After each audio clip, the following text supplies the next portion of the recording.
मनसे नेते आणि सरचिटणीस यांची एक बैठक बोलावली आहे। शिवतीर्थ येथे आज सकाळी 9 वाजता या बैठकीचं आयोजन करण्यात आलंय। लोकसभा निवडणुकीच्या पार्श्वभूमीवर ही बैठक 2 दिवसापूर्वी म्हणजे 3 तारखेला संध्याकाळी देवेंद्रजींनी राजसाहेबांची याच विषयावरती भेट घेतलेली होती आणि त्या भेटीमध्ये त्यांनी अत्यंत वैयक्तिक विनंती केलेली होती राजसाहेबांना की पदवीधर मतदारसंघाची जी निवडणूक आहे त्यामध्ये निरंजन डावखरे हे उमेदवार आहेत भाजपकडून आणि आमच्याकडून श्री अभिजित पानसे हे निवडणूक लढवणार होते। पण देवेंद्रजींनी स्वतः येऊन जी विनंती केली त्या विनंतीला मान देऊन राजसाहेबांनी आज असा निर्णय घेतलेला आहे की ते आमचे अभिजित पानसे हे या निवडणुकीचा अर्ज भरणार नाहीत। फक्त निरंजन डावखरे हेच त्याचे उमेदवार असतील आणि ह्या केवळ त्या दिवशी ते आले होते आणि त्याच्याच नंतर मग त्यांची पुन्हा एक दोनदा चर्चा झाली आणि आज सकाळी निरंजन डावखरे आले होते इथे आणि त्यांनी राजसाहेबांचा आशीर्वाद घेतलेला आहे आणि त्या निर्णयावरती आज आता शिक्कामोर्तब झालेलं आहे आणि आमचे अभिजित पानसे निवडणूक लढवणार नाहीत आणि निरंजन डावखरे हे भाजपतर्फे उमेदवार असतील।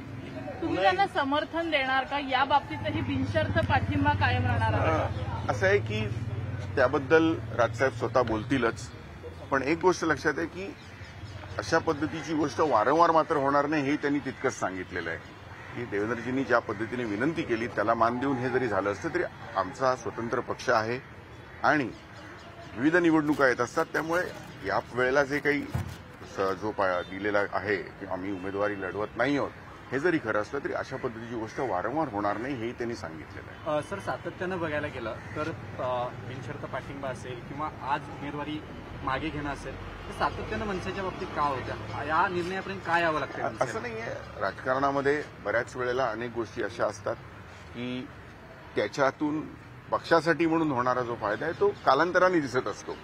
असं नाही त्यावेळेची ती घटना म्हणजे काय असा त्याचा अर्थ न लावता कदाचित तो दुरान्वयाने त्यांच्या डोक्यामध्ये जे काही असेल त्यासाठी पक्षासाठी ते स्वतःचा विचार करतच असतात, त्यामुळे तो तुम्हाला होणारा फायदा कदाचित नंतरच्या काळामध्ये कळू शकेल। पदवीधर मतदारसंघाची तयारी मनसेनं जोरदार केली होती।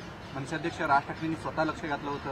अभिजित पानसे जे तुमचे उमेदवार आहेत त्यांनी याबाबतीत सातत्यानं कार्यकर्त्यांकडनं नोंदणी करून घेतली होती। कुठेतरी ही तयारी झाली नाही म्हणून या निर्णयापर्यंत पोहोचलाय तुम्ही? नाही, असं अजिबात नाहीये। निवडणुकीची तयारी मग ती अगोदर आत्ता झालेली लोकसभेची असेल किंवा आत्ता झालेली याची तयारी पक्ष म्हणून आम्ही खूप आधीपासून करत होतो आणि ती चांगल्या प्रकारे झालेली होती आणि तो विषय नसतो। ज्या पद्धतीची विनंती त्यांनी केलेली होती त्याला मी तुम्हाला सांगितलं तसं मान दिलेला आहे आणि याचा पक्षासाठी म्हणून जो काय फायदा होणार आहे तुम्हाला नजीकच्या भविष्यकाळामध्ये कळेलच। तुमची तयारी झाली होती मात्र पाठिंबा देण्यात आला। आता देखील कोकण पदवीधरसाठी तुमची तयारी झाली होती, पाठिंबा दिला। विधानसभेसाठी जर ही वेळ आली तर म्हणजे तुमची तयारी झाली होती? असं आहे की जर तर ह्या गोष्टीला अर्थ नसतो। मी तुम्हाला सांगताना अगोदर हेही सांगितलं की यावेळेला जो पाठिंबा त्यांना आता जी उमेदवारी मागे घेतलेली आहे की उमेदवारी अर्ज भरलेला नाहीये अशी गोष्ट वारंवार होणार नाही हे सुद्धा त्यांनी स्पष्ट केलेलं आहे। परवा दिवशी देवेंद्रजी नाही सांगितलं असेल आणि आजही निरंजन डावकरांनी अत्यंत स्पष्टपणे सांगितलं की अशी गोष्ट वारंवार होणार नाही। त्यावेळेला त्यांच्या विनंतीला मान देऊन आमचे अभिजित पानसे आज अर्ज भरणार नाही।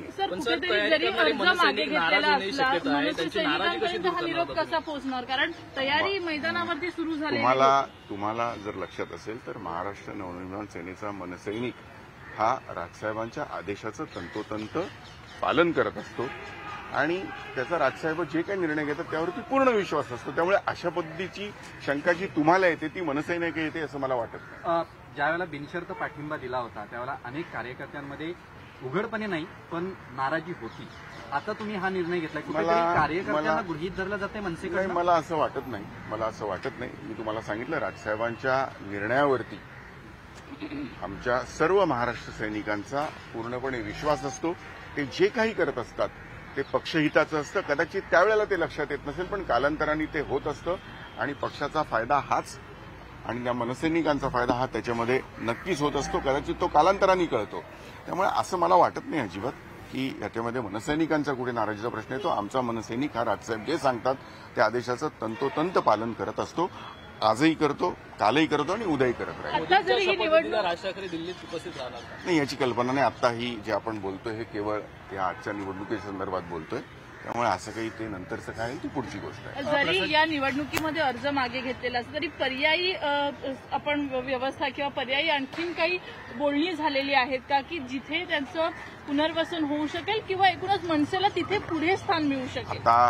आजचा हा विषय आहे तो खरे अर्ज भरण्यापुरता आणि अभिजित पानसेंनी अर्ज न भरण्यापुरता आहे.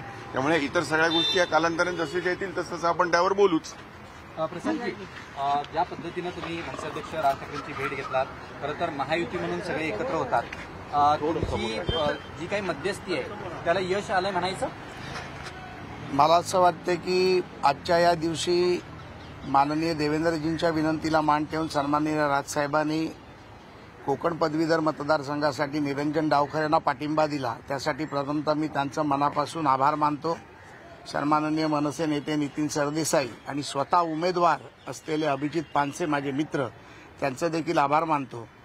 अविनाश जाधव असतील, राजू पाटील जी आमदार असतील, ह्या सर्वांनी एकत्रितपणे निरंजनला आशीर्वाद दिला आणि निवडणूक लढण्यासाठी आज फॉर्म भरण्यासाठी सर्वांनी आशीर्वाद दिलाय. त्यासाठी मी मनसेचं सन्माननीय राजसाहेबांचं मनापासून आभार मानतो. प्रसादजी, तुम्ही ज्या पद्धतीनं लोकसभेत बिनशर्त पाठिंबा असेल किंवा आता पदवीधर मतदारसंघात असेल ही मनसेची मनधरणी करलाय, मात्र मनसेच्या बाबतीत तुम्ही कितपत विचार करणार आहात? कारण का ज्या पद्धतीनं स्टेटमेंट आली होती, आशिष शेलारांनी एक स्टेटमेंट केलं होतं की मनसेचा पाठिंबा फक्त लोकसभेला होता, विधान परिषदेला नव्हता. मला वाटतं की राजकारणामध्ये सगळ्या गोष्टी या माईक समोर आणि मीडिया कॅमेरासमोर होत नसतात. काही गोष्टी असतात या वैयक्तिक संबंधाच्या असतात, वैयक्तिक शब्दाच्या असतात. आणि मी नेहमी राजसाहेबांकडे आलोय तेव्हा भारतीय जनता पार्टीचा आमदार किंवा कार्यकर्ता नेता म्हणून नाही, ते एक कौटुंबिक सदस्य म्हणून सातत्याने आलोय. सन्माननीय राजसाहेबांनी प्रत्येक वेळेला आमचा सन्मानच केला, आमच्यावरती प्रेमच केलं. त्यामुळे मला वाटतं की त्याला राजकीय वळण न देता त्यांनी जो पाठिंबा दिलाय त्यामुळे निरंजन डावखरेंचा विजय आज हा निश्चितपणे होणार आहे याची मला खात्री आहे. आणि मी पुन्हा एकदा सन्माननीय राज ठाकरेंचं, सन्माननीय महाराष्ट्र नवनिर्माण सेनेचं, त्यांच्या नेत्यांचं आणि अभिजित पानसेचं आभार मानतो. सर, दुसऱ्यांदा मनसेने माघार घेतलेली आहे. लोकसभेला देखील तयारी होऊन त्यांनी माघार घेतली होती, आता देखील तयारी करून माघार घेतली आहे. मनसेला गृहीत धरलं जातंय का की काही झालं तरी आपण त्यांच्याकडे जाऊ ते त्यांची मनधरणी करणार? मला असं वाटतं की सन्माननीय नितीनजींनी फार स्पष्टपणे सांगितलं की सन्माननीय देवेंद्रजी 3 तारखेला त्यांना भेटायला आले होते. त्यांनी वैयक्तिक त्यांना रिक्वेस्ट केली आणि त्या रिक्वेस्टचा सन्मान ठेवून राजसाहेबांनी आजचा जो निर्णय घेतलाय, बाकीच्या निवडणुकीच्या बाबतीतला जो विषय आहे तो पुढे भविष्यात जसा जसा वेळ येईल तसा तसा ते निर्णय घेतले जातात. धन्यवाद.